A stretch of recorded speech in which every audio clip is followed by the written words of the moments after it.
Karnataka assembly election 2023 के लिए civil society forum ने मुख्तलिफ सियासी जमातों को अपना मैनिफेस्टो पेश किया है। बेंगलुरु के दारुस्सलाम में हुए इस इजलास में सिविल सोसाइटी फोरम ने तमाम सियासी जमातों के नुमाइंदों को मदऊ किया था, लेकिन बीजेपी से किसी ने भी शिरकत नहीं की, जबकि कांग्रेस, आम आदमी पार्टी, कम्युनिस्ट पार्टी और चंडीगढ़ पार्टियों के नुमाइंदे मौजूद थे। मारूफ तारीखदां रामचंद्र गुहा ने इस इजलास की सदारत की।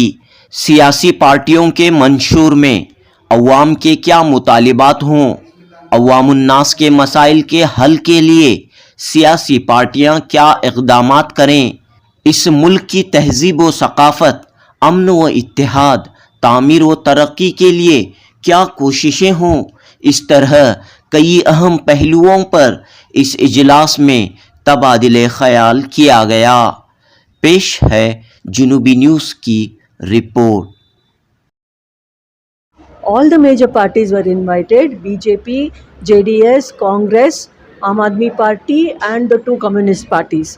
But only Congress, Aam Aadmi Party and CPIM have come, and the others have shown indifference to civil society's manifesto and to our voices. It is showing the growing trend in the country where civil society voices are being suppressed, and also because we are voicing our concerns openly, they do not want to encourage it. So they are deliberately not attending our meeting to show that they do not care for civil society or that they want our role to be suppressed. Making democracy more genuine. Right now it has become just a democracy for votes, and he wants to make civil society raise their issues because of their expertise and their knowledge about the grassroots realities, and to make the parties respond to those issues. And so he has also emphasized the need to move away from divisive agenda, and also he has pointed out that two main parties have not come today, which shows their indifference, and also maybe one of the parties doesn't really like the work civil society is doing. So all kinds of hurdles are being placed before civil society, and he also mentioned that the central government, which is currently in power, would rather see only one NGO that works from Nagpur, and they don't want any other NGO to flourish, and they're putting all kinds of hurdles in their path, even for the good work that they're doing at the grassroots. I'm Katyayani Chamaraj. I'm part of the Civil Society Forum.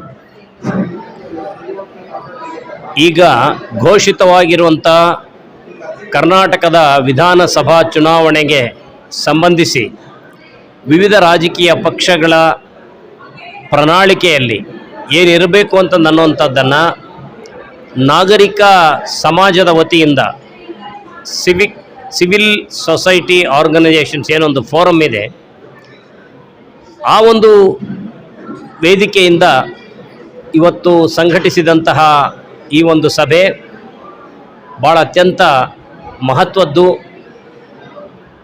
ನಾಗರಿಕ ಒಂದು ಸಮಾಜದ ವತಿಯಿಂದ ಅವರು ಮಂಡಿಸಿರುವಂಥ ಬೇಡಿಕೆಗಳು ಸ್ವಾಗತಾರ್ಹ ಅಂತಂದೇಳಿ ನಾನು ಭಾವಿಸ್ತೇನೆ. ಈ ಒಂದು ಪ್ರಶ್ನೆಗಳು ಇಡೀ ಸಮಾಜ ಎದುರಿಸ್ತಾ ಇರುವಂಥ ಹಲವಾರು ಸಮಸ್ಯೆಗಳನ್ನು ಕುರಿತಾಗಿದ್ದಾವೆ. ಅವುಗಳನ್ನು ನಮ್ಮ ರಾಜಕೀಯ ಪಕ್ಷಗಳು ಅವುಗಳನ್ನು ಒಳಗೊಳ್ಳಬೇಕು ಅನ್ನುವಂಥ ಅವರ ಅಪೇಕ್ಷೆ ಏನಿದೆ, ಅವರ ಬೇಡಿಕೆ ಏನಿದೆ, ಅದನ್ನು ಕೂಡ ನಾನು CPIM ಪರವಾಗಿ ಸ್ವಾಗತಿಸ್ತೇನೆ.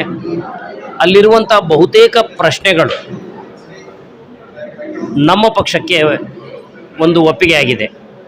ಅವುಗಳನ್ನು ನಾವು ಕೂಡ ನಮ್ಮ ಪ್ರಣಾಳಿಕೆಯಲ್ಲಿ ಒಳಗೊಳ್ತೇವೆ.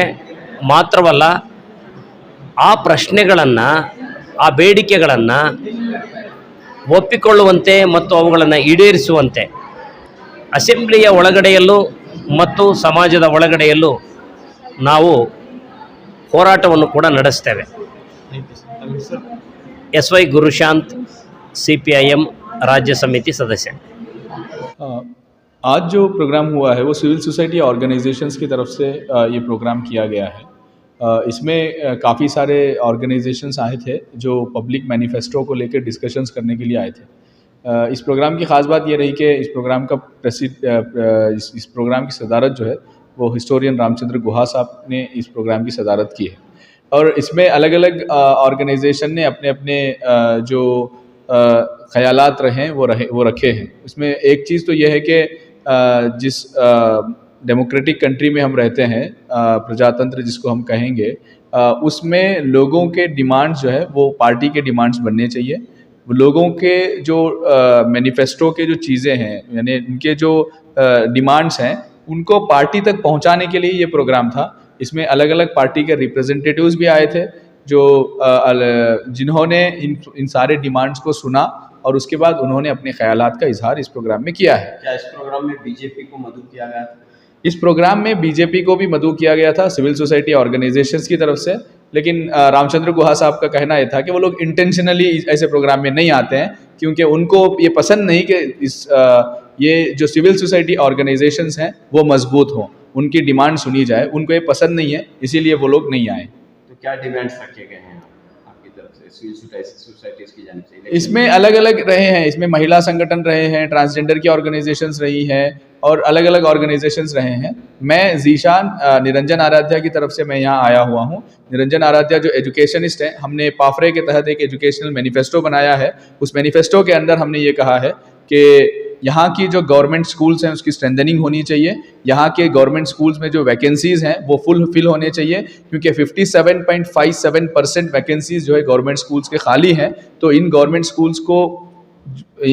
स्कूल्स के ताल्लुक से पार्टियां अपनी मैनिफेस्टो में शामिल करें कि ये मैनिफेस्टो के अंदर जब शामिल करेंगे तो कल के दिन जाके ये जो सिविल सोसाइटी ऑर्गेनाइजेशंस हैं उनके साथ इंगेज कर पाएंगे। उनको कल के दिन पूछ पाएंगे कि आपने चुनाव के टाइम पे, इलेक्शन के टाइम पे ये जो प्रॉमिसेस किए थे, वो प्रॉमिसेस, ये जो वादे आपने किए थे, वो वादे क्यों मुकम्मल नहीं हुए। रामचंद्र गुहा साहब ने क्या मैसेज दिया? रामचंद्र गुहा साहब का जो प्रेसिडेंशियल एड्रेस था, उन्होंने इसमें ये कहा कि ये जो इस तरीके के जो प्रोसेस है वो डेमोक्रेसी को स्ट्रेंथन करने वाला प्रोसेस है, डेमोक्रेसी को जो है वो मजबूत करने वाला प्रोसेस है, क्योंकि इलेक्शन लोगों के मुद्दों पे लड़ा जाना चाहिए, ना कि कोई कई बाहर के मुद्दे लाकर इलेक्शन लड़ा जाए। जात पात के इसके मुद्दे लाकर जो है ये इलेक्शन नहीं लड़ा जाना चाहिए, बल्कि इलेक्शन जो है वो पूरी तरीके से लोगों के मुद्दे पे लड़ा जाना चाहिए। तब के यहाँ जो सिविल सोसाइटी ऑर्गेनाइजेशंस थे, इसमें पेरेंट्स ऑर्गेनाइजेशंस थे, इसमें NGOs थे, अलग अलग सेक्टर में काम करने वाले लोग थे, आदिवासी ऑर्गेनाइजेशंस थे और काफ़ी सारे माइनॉरिटी ऑर्गेनाइजेशंस थे। इन्होंने अपनी बात को रखा है कि उनके क्या डिमांड्स हैं इलेक्शंस को लेकर।